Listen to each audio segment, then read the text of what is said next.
Hi, my name is Neelak Sharnwal, and I'm from Acton-Boxborough Regional High School in the United States of America. And this is my backyard farm irrigator. We have a tank controlled by a servo motor with a DHT22 humidity and temperature sensor right here.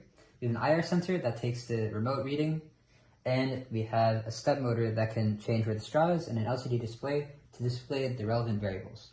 So, to set a routine on this, we have to press the play button to say that we wanted to do something at the first position. From a scale of 1 to 3, 1 being lowest irrigation and 3 being highest, I'd like to water the vegetable at the lowest because they don't need as much water.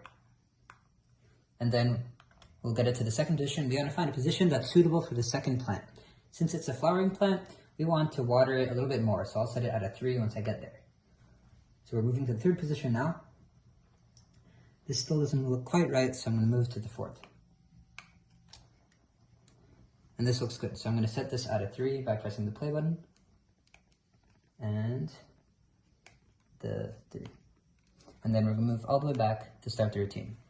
So here on this LCD display, we have a timer, and this is when the routine would run, usually when it's not in demo mode. This one shows that it's in demo mode right now. And this array of 5 numbers shows which positions we're irrigating at. As we said, the first position is running at 1, and at the fourth position it's running at a 3. Finally, we show the humidity and the temperature in Celsius.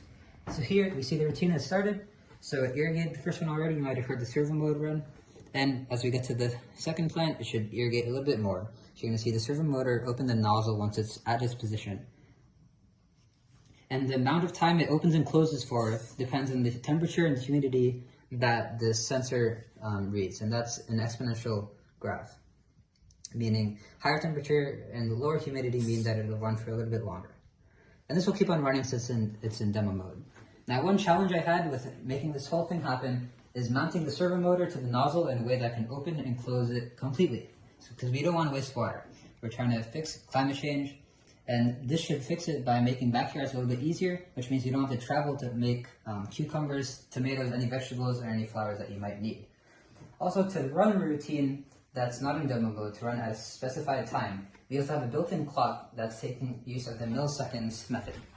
Here on the serial monitor, just to prove that it knows the time, I'm showing this time. It says 23:17, and indeed, it is 11:20. Here, yeah, it's updating. 23:19:29, and that's pretty close, down to the minute. So this is my backyard irrigator. I hope you like my project. Thank you.